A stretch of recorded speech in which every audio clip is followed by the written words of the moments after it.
Assalamualaikum warahmatullahi wabarakatuh. Saya Bidan Ardliani. Kali ini saya akan membahas tentang cara merawat bayi baru lahir. Bagi ibu yang baru punya anak, pasti ini hal yang baru juga. Bagaimana cara merawat bayi di rumah? Maka dari itu saya akan menjelaskan tentang cara perawatan bayi di rumah. Tapi sebelumnya jangan lupa follow Instagram kami Bidan Dewi Siti Soja, dan juga Facebook kami Bidan Dewi Siti Soja, dan juga YouTube channel kami namanya Bidan Dewi Siti Soja.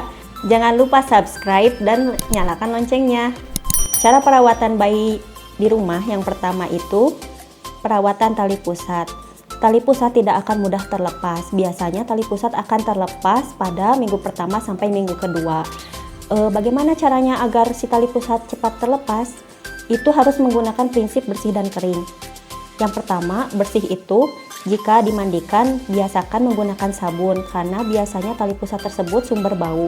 Dan yang kedua prinsipnya itu yaitu kering. Setelah dimandikan jangan lupa dilap oleh anduk. Bila masih terlihat lembab, lap lagi dengan tisu. Karena jika terjadi lembab maka akan mudah juga terjadinya infeksi. Lalu yang kedua yaitu memandikan bayi. Bagi ibu yang pertama memiliki anak, pasti memandikan itu hal yang susah karena tali pusatnya belum terlepas. Maka dari itu, tidak apa-apa untuk memandikan bayi, hanya dielap saja. Tapi jika tali pusatnya sudah terlepas, boleh dimandikan di bak bayi. Lalu syaratnya yaitu dengan menyiapkan air hangat antara 36-37 derajat Celcius, atau bisa dibandingkan dengan hangatnya kuku orang dewasa. Lalu yang ketiga yaitu menjemur bayi. Paparan sinar matahari itu sangat baik untuk kulit bayi, terutama untuk menghilangkan zat kuning atau bilirubin pada bayi. Perubahan bilirubin yang tidak terkendali dalam tubuh bayi akan menyebabkan kekuningan pada bayi. Maka dari itu harus lebih sering memberikan susu pada bayi agar zat kuningnya tersebut keluar melalui BAK atau BAB-nya. Lalu sinar matahari juga berfungsi untuk penyerapan kalsium pada bayi, yaitu untuk pertumbuhan tulang pada bayi dan juga gigi pada bayi. Yang keempat yaitu menggantikan popok bayi. Mengganti popok bayi itu harus sesering mungkin jika bayinya sudah mengalami BAK atau BAB.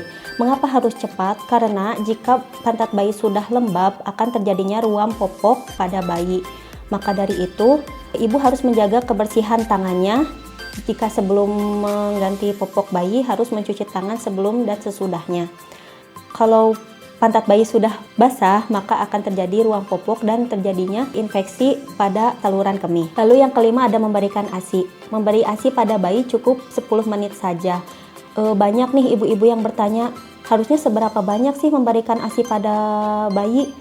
Pada bayi itu sebetulnya cukup 10 menit saja. Dengan 10 menit itu, maka perkembangan berat badan bayi akan bertambah secara signifikan. Lalu, bayi sebetulnya butuh tidur selama 22 jam.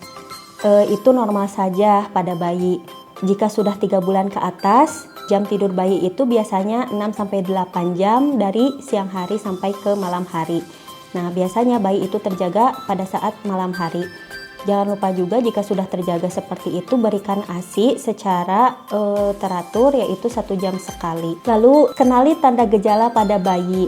Jika bayi sudah mengalami ruam popok, flu, demam, segera bawa ke fasilitas kesehatan terdekat atau ke klinik kami yaitu Praktek Bidan dan Dokter Dewi Siti Soja. Lalu jaga kehangatan tubuh bayi.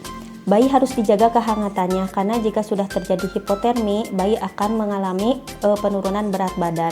Maka dari itu, bayi harus dipakaikan topi, baju, sarung tangan, sarung kaki, dan juga bedong. Ada pendapat bahwa menggunakan gurita juga itu salah satu untuk menjaga kehangatan tubuh bayi. Itu sebenarnya tidak sepenuhnya benar. Jadi bayi itu tidak usah diberi gurita karena penggunaan gurita justru akan membuat pernapasan bayi terhalang. Namun jika ibu berniat menggunakan pada bayi baru lahir, usahakan untuk tidak mengikatnya terlalu kencang. Sekian materi yang dapat saya sampaikan, semoga bermanfaat bagi ibu-ibu di rumah. Kalau ada yang ingin ditanyakan, silahkan tanyakan lewat WhatsApp ataupun DM dalam Instagram. Terima kasih atas perhatiannya. Wassalamualaikum warahmatullahi wabarakatuh.